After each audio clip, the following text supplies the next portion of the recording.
মমতা ব্যানার্জি একটা কথা বলেছিলাম মনে পড়ে, যে জুম্মাবারে মুসলমানরা একটু দুষ্টু দুষ্টু কাজ করবে, কি করবে? দুষ্টু দুষ্টু কাজ, হ্যাঁ। ওটাকে সইনি। শুক্রবারে আমরা পবিত্র মনে করি, এটাকে বিশেষভাবে ধর্মের একটা অ্যাঙ্গেল আছে, সেটা ব্যাখ্যা করলাম।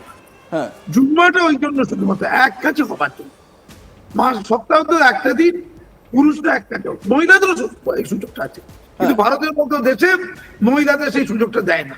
এটা তো অন্যায়, এটা তো অবিচার। সেটা সংশোধন করার দায়িত্ব ছিল মুসলমান নেতাদের, করে না, করে না। আর একটা কথা বলে রাখি, আপনাদের একটা ধারণা হয়েছে এই দাড়ি টুপি থাকা লোকগুলো এরা ইসলামটা খুব বেশি বোঝে। কিছু লোক বোঝে, হয়তো কিছু লোক, 90% বেশি লোক কিচ্ছু বোঝে না ইসলাম।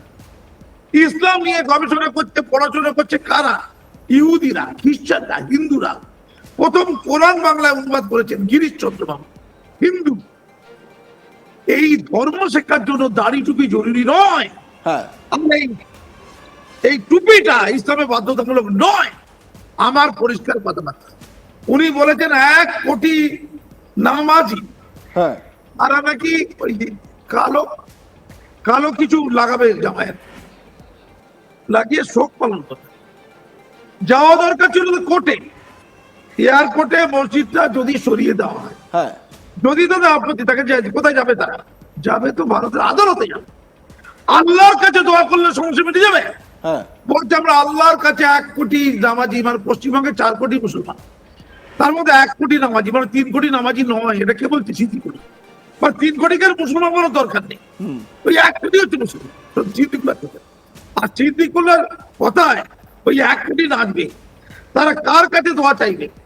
ওই কাদের বিরুদ্ধে? সরকারের বিরুদ্ধে, শুভেন্দু অধিকারীর বিরুদ্ধে, আল্লাহর কাছে। আচ্ছা, আল্লাহর কাছে দোয়া চাইলে কি মানুষের প্রতিবেদন হবে না আদালতে যাবে? আদালতের কাছে দোয়া চাইতে পারে, আদালতের দ্বারস্থ হতে পারে। ওরা আদালতে কিন্তু যাবে না। না দেখুন, আমাদেরকে এক্সক্লুসিভ ইন্টারভিউ দিতে গিয়ে সিদ্দিকুল্লাহ চৌধুরীর বক্তব্যে এটা অন্তত আমরা বুঝতে পেরেছি, আদালতে কি হবে না হবে বা আদালতে যাবেন কিনা সেই বিষয়ে তারা খুব একটা অতটা মাথা ব্যথা তাদের নেই।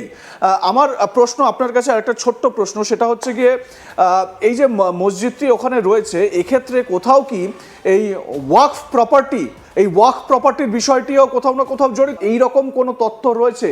আরব দুনিয়ার মুসলিমরা বা আরব দুনিয়ার ইসলাম ধর্মাবলম্বী মানুষরা আরবের বাইরে অন্য কোনো জায়গার মুসলিম মানুষকে বা ইসলাম ধর্মাবলম্বী মানুষকে কি তারা ইসলামী বলে মনে করেন? আমার এইটা খুব জানার ইচ্ছা, কারণ এইটা নিয়ে অনেক ডিবেট অনেক সময় কিন্তু আমরা শুনতে পাই।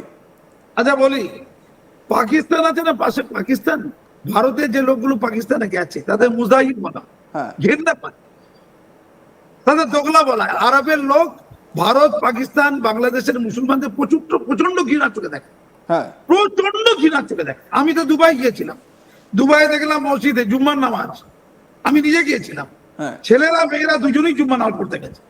একই মসজিদ, দুটো পার্টি, যান্ত্রিক বাঁধি, ছেলেরা মেয়েরা দুজনেই নামাজ পড়ছে। আপনি পশ্চিমবঙ্গে দেখেন কোথায় মেয়েরা জুম্মা নামাজ পড়তে গেছে? আমরা দেখুন, আপনি যেটা বললেন, গুরুদ্বারাতেও কিন্তু এই প্রসেস রয়েছে, গুরুদ্বারাতেও এই প্রসেস রয়েছে, মহিলারা একদিকে পুরুষরা একদিকে, এবং বহু মন্দিরেও এইরকম প্রথা রয়েছে বা এইরকম সিস্টেম রয়েছে, পুরুষরা একদিকে মহিলারা একদিকে। আমার প্রশ্ন হচ্ছে তাহলে এই যে আমাদের এই সাবকন্টিনেন্ট ভারত, তারপরে ধরুন আমাদের পার্শ্ববর্তী দেশ বাংলাদেশ, পাকিস্তান, এই এলাকাগুলো, এই জায়গাগুলোতে এই নিয়ম নেই কেন? মহিলারা কেন জুম্মার নামাজ পড়তে পারেন না বা নামাজ তারা করতে পারেন? লোকেরা, সিদ্দিকুল্লাহর মতো লোকেরা থাকতে এই কুসংস্কারটা তৈরি হয়। মাসুম আক্তারা যেদিন মুখ হবে, এই কুসংস্কার ধুয়ে মুছে সাফ হয়ে যায়। তার জন্য তো বঙ্গবাসী অপেক্ষায় আছে। প্রচুর ইমাম মাওলানা ফোন করেছে আমাকে যে আপনি প্রকৃতপক্ষে ইসলামের রক্ষক, আপনাদের মতো লোকে নাই। এখন স্বীকার করছি, একটা কথা পরিষ্কার করে বলি, কলকাতা তার আশেপাশে 42টা মসজিদ আছে। কটা? 42টা। আমি সর্বত্র বলছি, এটা আমার থেকে প্রত্যেকে টুকলি করবেন, আমার কথাকে গোটা রাজ্যের মোল্লারা আজকাল টুকলি করছেন। 42টা মসজিদ আছে, যে 42টা মসজিদে কি আছে? মুদিখানা দোকান হয়ে গেছে। কি হয়ে গেছে? মুদিখানার দোকান, পার্টি অফিস, 4 পেজ বন্ধুরা রাত্রে শোয়, হাতছাড়া মসজিদ, পরিচর্যা নেই, বেদখল হয়ে গেছে। কটা? 42টা। ওরা 42টা বাজানোর চেষ্টা করবে না, ওরা ওই এয়ারপোর্টের মসজিদটা দিয়ে হই হই করবে, কারণ ওখানে টিআরপি আছে, মজা আছে, ফুর্তি ভর্তা আছে। আচ্ছা, এয়ারপোর্টের যে মসজিদ, ওরা বলছে এই মসজিদটা পুরনো, ঠিক কথা পুরনো, আমার বাড়িটাও তো পুরনো। 136 বছরে। আপনার ঠিক ঠিক আপনার বাড়িটাও তো পুরনো, মন্দিরও তো আছে পুরনো, কিন্তু ভারতের সংবিধানে লেখা আছে, ন্যায় শাস্ত্র বলা আছে, কোরআনেও বলা আছে, যদি মানুষের ন্যায়ের জন্য, মানুষের নিরাপত্তার জন্য, দেশের নিরাপত্তার জন্য প্রয়োজন হয়, তাহলে আমরা জানি ওভারব্রিজ করতে গিয়ে আপনার বাড়ি ভেঙে দিচ্ছে, ওভারব্রিজ করেছে ফ্লাই, তুই জানেন এটা মানতে বাধ্য না, আপনার জমি নিয়ে নিচ্ছে, হ্যাঁ হচ্ছে তো, মন্দির ভেঙে দেওয়া হচ্ছে, গির্জা ভেঙে দেওয়া হচ্ছে, হ্যাঁ মসজিদও সরিয়ে দেওয়া, এটা মসজিদও ভেঙে দিচ্ছে না। এরা কি দাবি করতে পারত সিদ্দিকুল্লাহরা, শুভেন্দু অধিকারীর কাছে একটা স্মারকলিপি নিয়ে যেতে পারত যে স্যার আপনি অত্যন্ত দরদি, আপনাদের জন্য মুসলমান সমাজের কুসংস্কার দূর হয়েছে, গুন্ডা বদমাশরা সতর্ক হয়ে গেছে, আপনার রাজত্বে মুসলমানদের সবচেয়ে বেশি লাভ হয়। বেশ, মানে আবেদন বা আলোচনার মাধ্যমে আপনারা একলাই বলেন বেশ অনুরোধ করতে পারতো যে আপনারা ভালো একটা জায়গা দিন পাশে, হ্যাঁ আমরা কিছু পয়সা দিচ্ছি, Exactly, আমিও এটাই সুন্দর আসছি। একটা মসজিদ তৈরি করুন। হ্যাঁ এটা ছিল স্বাস্থ্যকর। আপনিও একটা সময় একটি মাদ্রাসার প্রধান শিক্ষকের কাজ করেছেন এবং আমরা জানি আপনি এই আজ তাক বাংলাতে ইন্টারভিউতে বলেছেন সেখানে কাজ করতে গিয়ে আপনাকে কি কি সমস্যার মুখে পড়তে হয়েছিল, আপনার জীবনহানির একটা আশঙ্কা তৈরি হয়েছিল।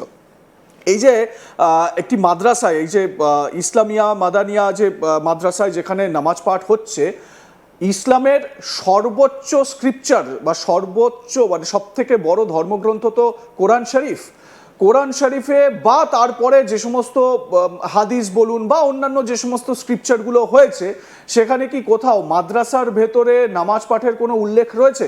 আমাকে যদি এই জায়গাটা একটু বলেন। আপনাদের যে ঠাকুরঘর আছে, হ্যাঁ সেই ঠাকুরঘরের ভেতরে নামাজ পড়া যাবে, সেটা সাথে নামাজ পড়া যাবে, হ্যাঁ রাস্তাঘাটে এই আপনাদের যে পরিষ্কার পরিচ্ছন্ন জায়গাটাকে হওয়া দরকার, আর কিছু না। ঠাকুরঘর তো পরিষ্কার পবিত্র জায়গা। আমি আপনাকে অন্য কথা বলছি, সিদ্দিকুল্লাহ সাহেব মুসলমানদের গরম খাওয়ানো যে প্রচেষ্টা করেছিলেন, ওই শোকের কালো ব্যাচ হ্যাঁ 2-3% লোক মাত্র পড়েছে দেখলাম আর কি, সব মসজিদে তাই হয়ে থাকে। হ্যাঁ আপনারা সিদ্দিকুল্লাহ গরম খাওয়ানোর প্রচেষ্টাটা ব্যর্থ হয়েছে, বেশ ক্লিয়ার, এটা একটা শুভ লক্ষণ। নাম্বার 1, নাম্বার 2, আমি শুভেন্দু অধিকারীজিকে একটা অনুরোধ করব, আর মুসলমান আধুনিক শিক্ষা শিক্ষিত প্রগতিশীল যারা, তাদের কাছে একটা অনুরোধ করব, এই এয়ারপোর্টের মসজিদটা স্থানান্তরিত করে এয়ারপোর্টের বাইরে যেখানে করা হবে, ওটা একটু সুন্দর চকচকে চকচকে করা হবে, আর ওখানে নামাজ পড়বে শুধু মুসলিম মহিলারা, কারণ শুধু মুসলিম মহিলারা, একটা পুরুষ মারা যাবে না, মহিলাদের ইজ্জতকে সুরক্ষিত করা হবে। ইসলাম যে ইজ্জত তাদের দিয়েছে, ইসলাম যে ইজ্জত দিয়েছে মহিলাদের, সেটা হরণ করছে, আর মুসলমানদের গরম থাকবে, নিজের পকেট ভারী করবে, এই পলিটিক্স করবে, এটা বরদাস্ত হবে না। আমি সিদ্দিকুল্লাহ সাহেবকে বলছি, আপনার খারিজি মাদ্রাসাগুলোকে এবার ছানবিন করা হবে, আপনার খারিজি মাদ্রাসাটাকে প্রত্যেকে আগে দেখা হবে, এইটার জন্য আপনি তৈরি, অনেক অসভ্যতা হয়েছে।